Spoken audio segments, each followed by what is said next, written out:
Assalamualaikum warahmatullahi wabarakatuh. Perkenalkan, nama saya Muhammad Syahri SHD. Saya di sini bertugas guru mengajar SKI untuk anak-anakku kelas 7. Perkenalkan, nama saya Muhammad Syahri. Saya mengajar SKI kelas 7 atau Sejarah Kebudayaan Islam. Langsung saja kita bab 1 dibuka, pelajarannya ini kebudayaan ya. Pelajarannya dibuka halaman 3. Bismillahirrahmanirrahim. Dakwah Nabi Muhammad SAW di kota Mekah. Misi dakwah Nabi Muhammad SAW di kota Mekah, yang pertama, kepercayaan dan kepribadatan masyarakat Mekah sebelum Islam. Yakni masyarakat sebelum Islam. Bagaimana sih masyarakat sebelum Islam itu ceritanya? Nabi Muhammad SAW lahir pada tanggal 12 Rabiul Awal, hari Senin ya, hari Senin tanggal 12 Rabiul Awal, disebut dengan tahun gajah. Ini adalah hari dan bulan tahun kelahiran Rasulullah SAW di kota Mekah, atau itu adalah tahun hijriahnya Rasulullah. Sedangkan tahun Masehinya adalah tahun 570 Masehi. Itu adalah hari kelahiran Rasulullah SAW. Anak-anakku sekalian, menginjak kepada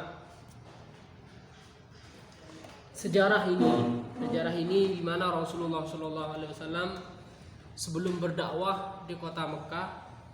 Kota Mekah itu disebut dengan kota Jazirah Arab. Sebelumnya itu adalah namanya Jazirah Arab, di mana Jazirah Arab ini sangat lebar sekali, sangat besar sekali, dan di sana itu pusat perdagangan. Di kota Mekah sebelum adanya Islam, pusat perdagangan, dan luasnya di sana itu 140 mil ya. Dan banyak sekali yang ya, ada yang mengatakan lebih besar daripada itu. Jazirah Arab itu samping-sampingnya adalah semuanya Jazirah Arab ya. Kemudian anak-anakku sekalian, ini kondisi sosial masyarakat Mekah pra-Islam atau sebelum Islam, hampir memasuki Islam. Kondisinya di sana itu ada namanya kaum pedalaman, masyarakat pedalaman, ada masyarakat kota, ada masyarakat Badui. Badui itu bukan kota, jauh dari kota. Dan juga di sana itu bersuku-suku ya. Yang didahulukan itu sukunya. Apa itu suku? Suku itu golongan. Contohnya di sini golongannya Bonik. Nah, ini contoh Bonik. Bonik, suku Bonik contohnya ini. Ya, Bonik ya. Itu sukunya itu bersuku-suku. Ada suku suku Arema contohnya, itu adalah suku. Kalau dulu itu suku itu keturunan. Contohnya saya ini punya keturunan Ahmad Syahri, keturunan saya itu namanya suku Syahri. Kemudian ada Ustaz Fauzi, ini keturunan Ustaz Fauzi ini nanti namanya suku Fauzi, suku Ustaz Fauzi Azhari. Nah, ini adalah suku. Ini bersuku-suku yang terjadi di dalam masyarakat Mekah atau masyarakat Jazirah Arab pada zaman sebelum adanya Islam. Oleh karena itu, jika di sukunya itu, di golongannya itu disakiti, maka akan dibela. Contohnya ini Bonik lah. Bonik, dari anggota Bonik ini disakiti oleh golongan lain, maka dia itu akan dibela, akan dibantu. Ini adalah suku. Ya, suku akan dibela walaupun ternyata di sukunya itu atau di grupnya itu salah, tetap dibela. Ini adalah yang terjadi pada zaman pra-Islam, zaman sebelum adanya Islam.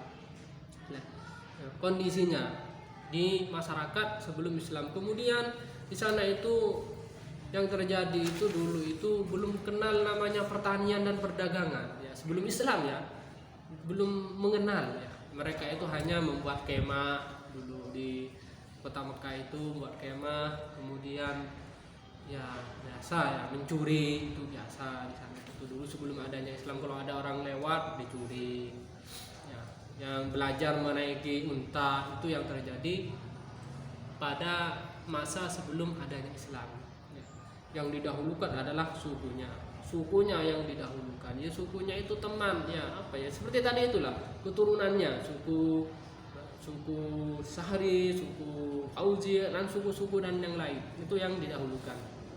Nah, kemudian di kota Mekah ini adalah kota yang sangat diminati oleh masyarakat pada waktu itu, karena di kota Mekah ini diapit oleh dua kota, yaitu kota Yaman dan kota Syria atau Syam ya, dan kota Yaman. Ini dua kota Mekah itu di tengah-tengahnya.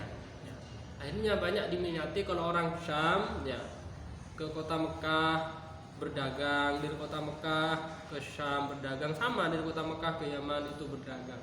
Ya, itu yang terjadi pada ini adalah kondisi sosialnya pada masa sebelum Islam. Kemudian bagaimana sih keagamaannya di dalam masyarakat Mekah pada waktu itu? Agamanya adalah agama jahiliyah. Disebut dengan orang-orang jahiliyah. Jahiliyah itu apa? Masa kebodohan, tidak punya agama. Ya. Dimana di Mekah dulu itu, di dalam Mekah itu sebelum adanya Islam, ya, ada 360 berhala di dalam Mekahnya itu.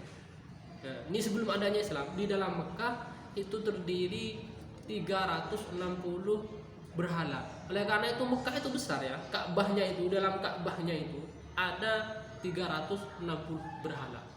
Banyak, ada berhala yang terkenal pada waktu itu adalah berhala Hubal ya, berhala namanya Hubal, dan banyak lagi yang lain ya, dan ketuanya pada waktu itu adalah namanya Hubal, ketuanya Tuhannya ya, yang disebut dengan Tuhan.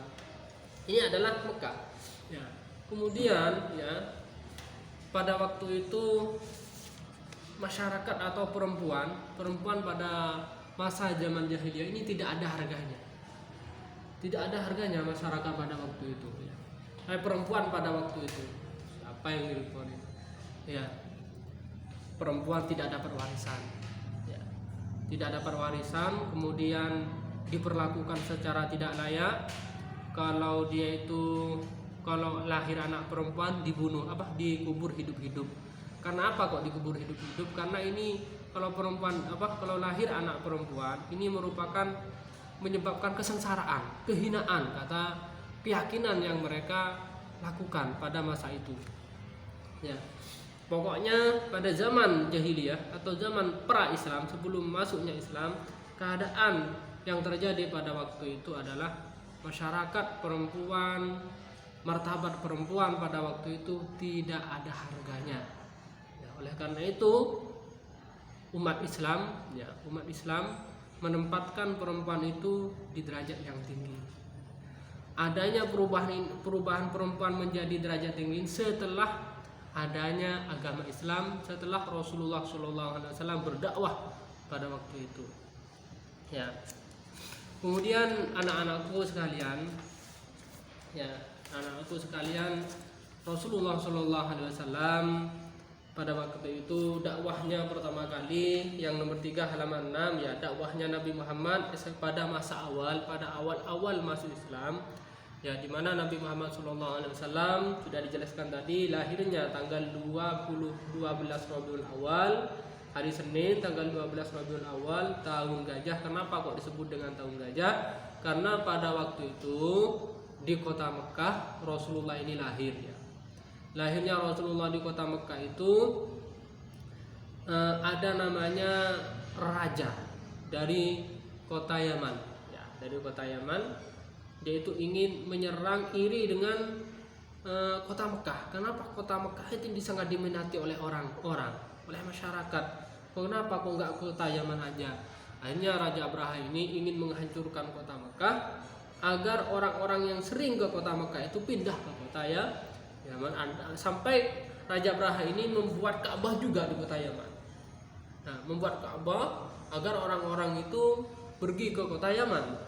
Dan istimewa Ka'bahnya beda dengan Ka'bah yang berada di kota Mekah. Tapi Ka'bah yang ada di Yaman itu dihiasi dengan emas, diukir dengan emas. Tapi ternyata orang-orang nggak mau yang mau ke sana, tetap mau ke kota Mekah. Karena apa kok ke kota Mekah? Karena memang kota Mekah ini adalah peninggalan dibangun oleh Nabi Ibrahim dan anaknya Nabi Ismail. Ya, akhirnya Rasulullah lahir pada waktu itu.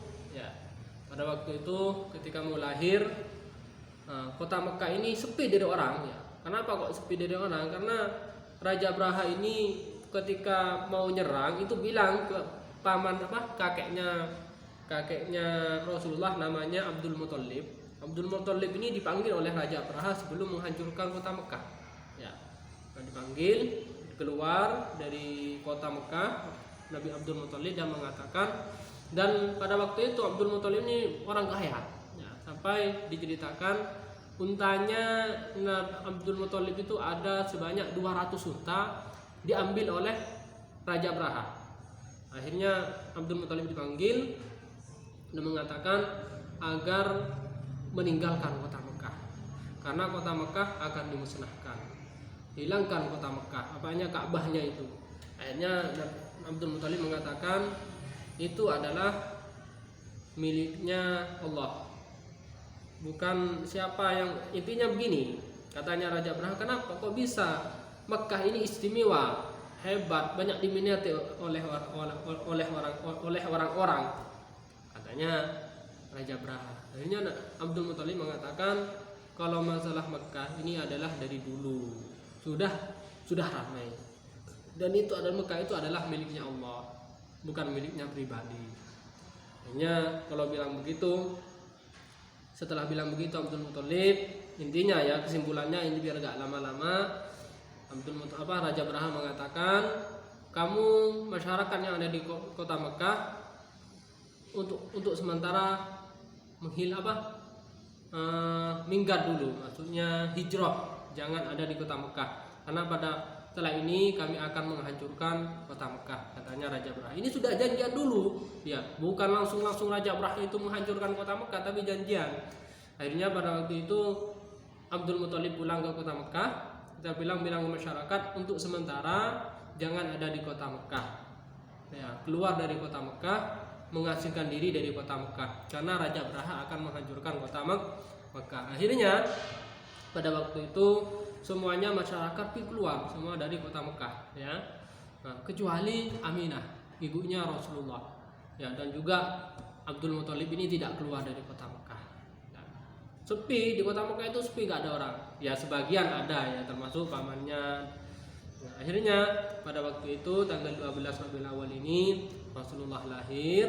Ketika lahir, Raja Abraha berbarengan pada waktu itu mau menyerang kota Mekah. Ketika mau menyerang kota Mekah, ya, mau masuk perbatasan mau masuk gerbangnya atau gapuranya Mekah, ternyata gajah yang dibawa oleh Raja Abraha ini gak mau masuk, dipaksa, ditarik sampai tetap ngamuk, gak mau masuk dari ke gerbangnya atau ke gapuranya, yang gapura mau masuk Mekah. Nah, akhirnya ketika dipaksa sampai Raja Abraha yang berada di kota di atasnya gajah itu jatuh karena karena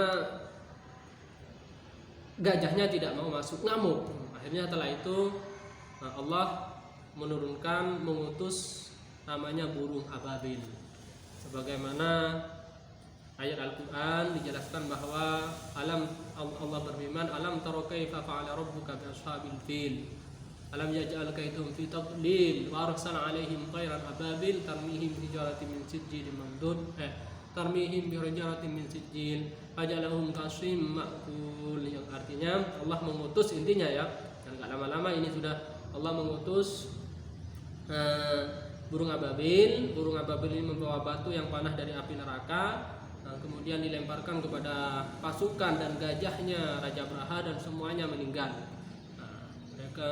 Mereka itu seperti daun yang dimakan ulat yang berada dalam Al-Quran itu, dan semuanya pasukannya Raja Abraha ini meninggal, kecuali Raja Abraha. Raja Abraha ini nggak langsung meninggal, tapi bawa pulang ke kota Yaman, akhirnya meninggal di kota Yaman. Ini adalah sejarah lahirnya Rasulullah SAW.